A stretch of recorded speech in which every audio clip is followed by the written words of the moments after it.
So this is going to be a very serious video, and it's going to be about something that has been on my conscience for a long period of time, which is the prevalence of inappropriate relationships in online communities aimed towards younger ages, and what I've specifically seen from that in Toontown, and also how things like content creator power has played a role in exacerbating that recurrence. So what I'm talking about in specific would be situations where one person is above 18, above the age of consent, and the other person is often several years below. So it's not an edge case, and it's not even a situation where the numbers are just numbers. There's been a repeated pattern where these people who are adults seek out younger people in the community, usually those who are going through a lot of emotional turmoil and are not mature adults yet. They're still growing. They're not able to consent. They're not adults mentally, physically, whatever, especially mentally, emotionally, are not adults. And how that abusive dynamic between those two people will often become really destructive and dangerous and cause a lot of trauma and damage to the younger person, and how those types of exploitative, abusive relationships seem to be fostered and kind of manifest from online circles, where in average situation, someone who's like my age, 22, can talk to someone of many ages, and many of the demographics are, people that are way under 18.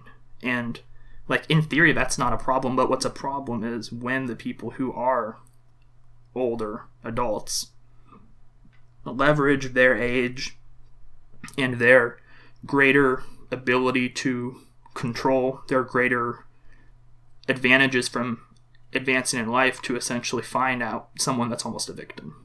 In particular, that's the thing that I have the greatest issue with, not even going into any other stuff, because I think their age of consent laws exist how they are for a good reason, a damn good reason. But regardless of even the nitty-gritty of that, I've seen in particular instances where, beyond even the age of consent, it ends up being a situation where this age gap is used in specific to inflict abuse, not even just conveniently of the certain age. And in particular, that's a reason why these laws exist, in large part, is because of how often these relationships become absolutely dominated by the adult and very predatory in nature.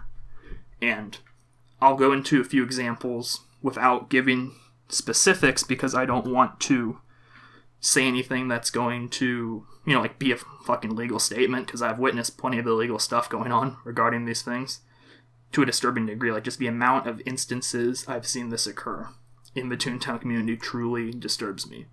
And I don't think I'll ever get over that. And that's why I've always felt like I needed to say something. And that doesn't seem to be prevalent. It seems like people just kind of wash it away. They either get normalized to it or don't witness it happening, or don't think it's a big deal, or don't feel comfortable speaking up.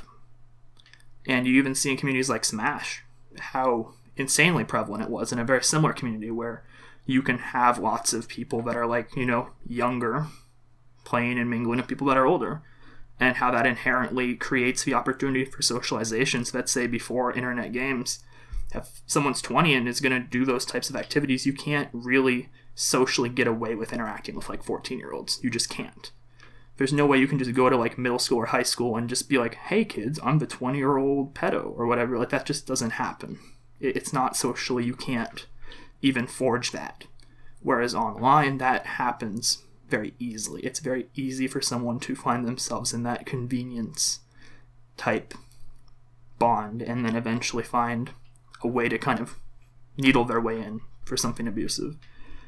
And what has also just disturbed me is not even how many times these relationships exist, but also how many times people try to hit on someone who's 13 or 14 when they're 20. That's the other part that disturbs me.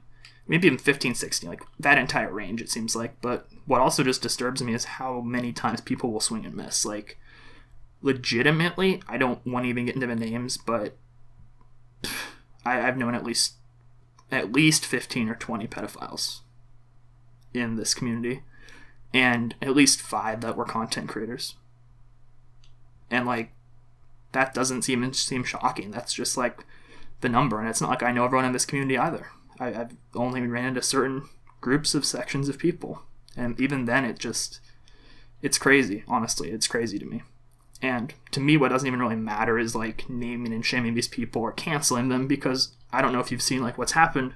There have been recent instances where like streamers have legitimately been given very credible like rape accusations that are very backed up by evidence, multiple sources. And they just come back and stream within a few days and no one gives a shit. Simply put, like, there are very big limits to cancel culture, especially within the bubble of content creators.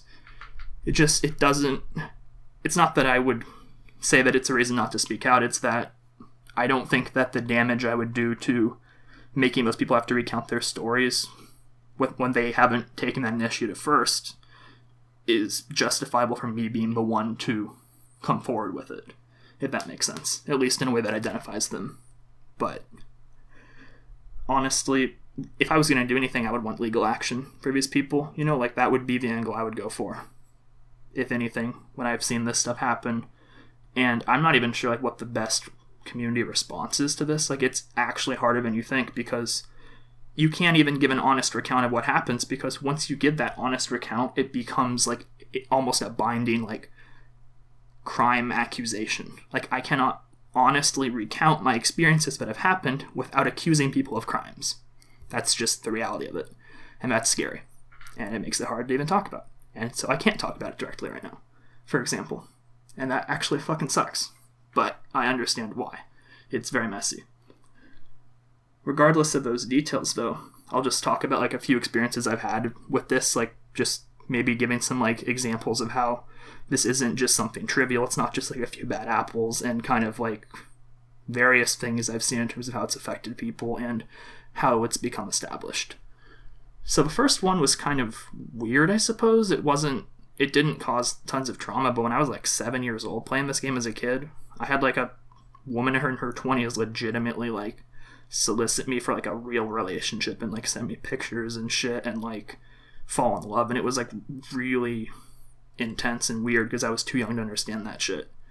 And I don't know if I would say that like she didn't like freak out on me when I didn't go along with it, but like that context alone, imagine like you're 7 years old and someone who's like in their 20s just like has that shit happen to you. Imagine that happening in any environment other than on online gaming that's like Toontown, like a children's online game. It's the only environment that kind of thing can happen in, where you're socializing and making these weird connections with people that might potentially be abusive or inappropriate. And yeah, nothing happened. Like, I was fine, but it's so weird and creepy to just imagine like that type of thing happens all the time. And I didn't even talk to that many people with like my chat. I didn't like present myself in some like egregious way. I was a guy. You wouldn't even think that would be like put me at high risk. And yeah, like that actually happened, for example. Nothing, I don't have any like insane story. Like, it pretty much ended when I didn't show interest, as weird as that sounds, but just an example of how those things can prop up. And then another example is when I was 14, I had a friend who was 13, and a content creator sort of, I guess you could say, seduced them over time. And the resulting dynamics of that were something that I had to witness. And like, I was privy and like aware. They both would talk to me about like this whole process and like what was going on, and certain things happened where like I've realized that this person's mind was really being fucked with in a way that really disturbed me. And then when I later found out like at what point like the way things had escalated, it really disturbed me too. So I don't want to get too specific. I don't want this person to feel like their laundry's being aired in a way that's identifiable to them. I'm just using this as like a broad example, like a specific event of like the process of like, it starts out like the person's being really sweet. They kind of win you over, and then they start exercising control. And it becomes very similar to, like a regular abusive relationship, except that the massive difference in age, emotional maturity, life experience, and also in this case when we're talking content creators, things like positions of power, respect, authority, like someone who has like a bunch of subscribers and like clout, that plays a role too. maybe not the biggest role, but like that's relevant too. It's the whole process of how you control somebody. And basically, it's really damaging to have that situation happen to anyone. I don't think that's a situation anyone should have to endure.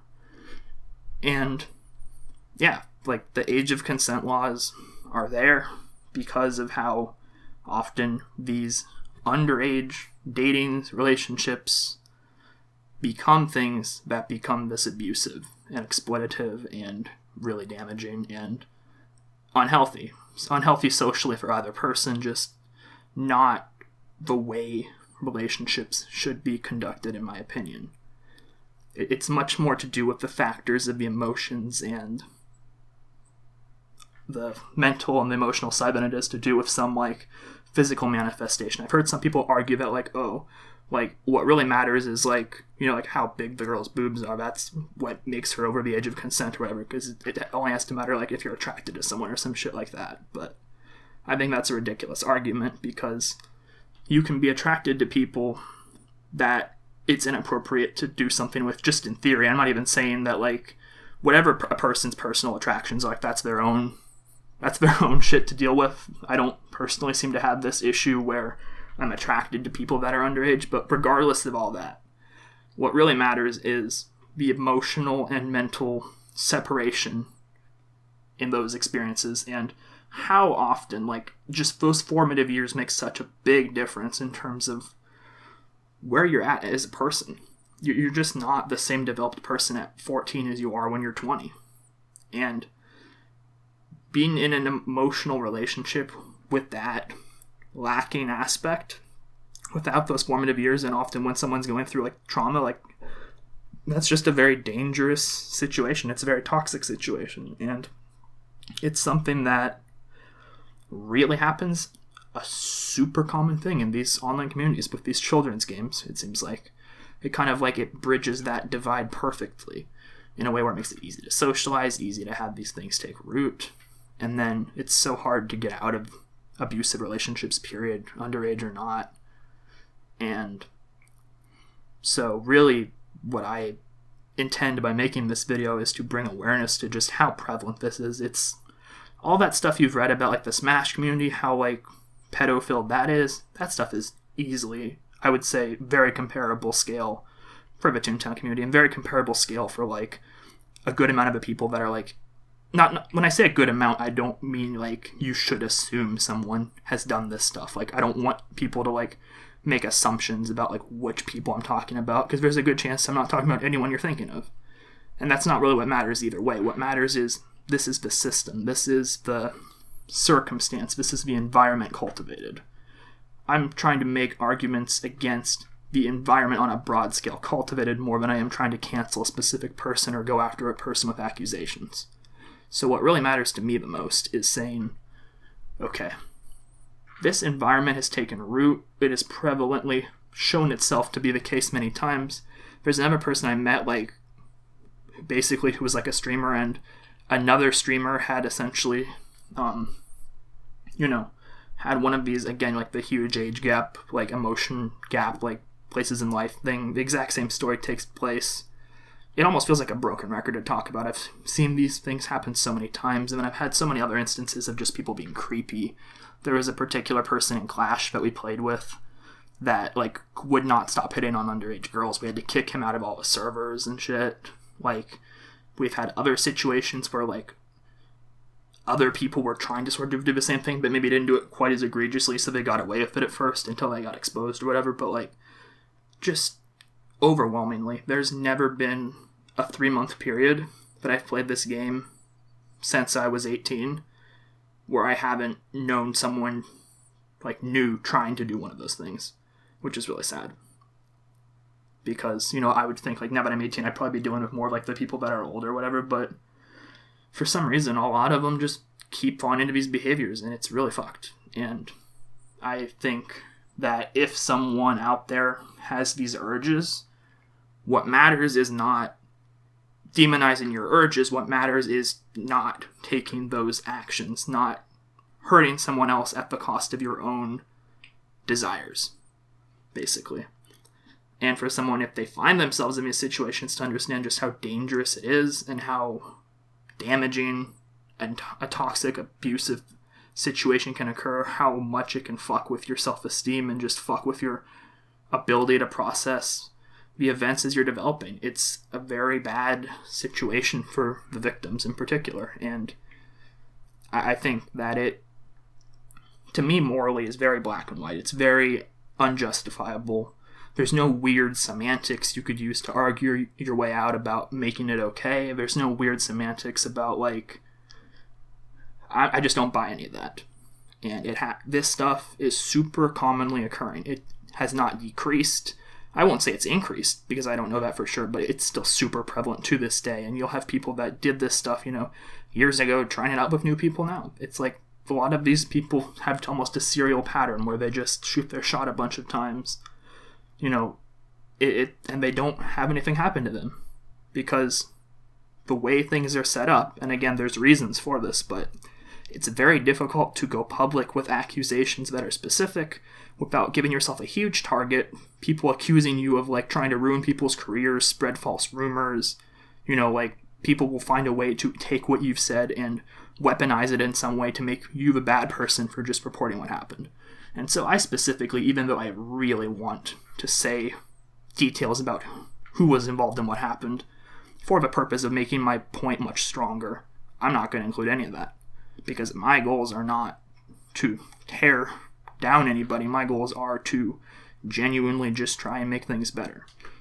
And if nothing else, raise awareness about this is a serious fucking issue and something. If nothing else, there needs to be a conversation about this. There needs to be a conversation about safety given in a much more serious way to these people that are, like, underage, about, holy fuck, this stuff is bad. And also there needs to be more accountability in the way that people contain their friend groups, in my opinion. Because I've seen too many times people will overlook a wee bit of pedophilia, a wee bit of underage, whatever. Like, it's like they become so normalized to it, they'll excuse it in small amounts. And to me, I think that that's one major thing that will make this kind of thing changes, where for your Toontown communities, online stuff, like, just don't tolerate that shit. Have a zero tolerance for it. Don't associate yourself with people that do that stuff. Don't make excuses for them. And don't just passively, like, be like, you know what? I guess that's just how it is. And that's not always an easy thing to do. But I think that type of culture shift, where this type of thing doesn't become just like an ingrained, almost reality that's just accepted, that's going to be maybe the biggest turning point. Because, like I said, it doesn't matter if you make twit-longers. That's not, like, those are good things to do, of course, to tell your stories, but to actually make this culture shift, in addition to those, it needs to be supplemented with things that involve fundamentally the way that we interact with people. Needs to be held more accountable. It shouldn't be okay for your friend to go and do that shit to somebody and you to look past it. It shouldn't be okay for people to not, when they see this shit going on, not, like, say, like, hey, this is not okay in the moment before it escalates, when at all possible. Because it's way easier to stop this stuff before it becomes a problem than after it becomes a problem. And really, I think that's the majority of what I wanted to say for now. And maybe I'll make some more follow-ups or talk more about this another time, but I just wanted to mostly get the fundamental ideas out regarding my concerns with the current culture and climate of the Toontown community and other similar, sort of children-oriented, online-focused bonding places, and just mention all those dangers. Thank you for watching, and I hope that if nothing else, this video maybe made you consider these topics for yourself a little bit and think about it more.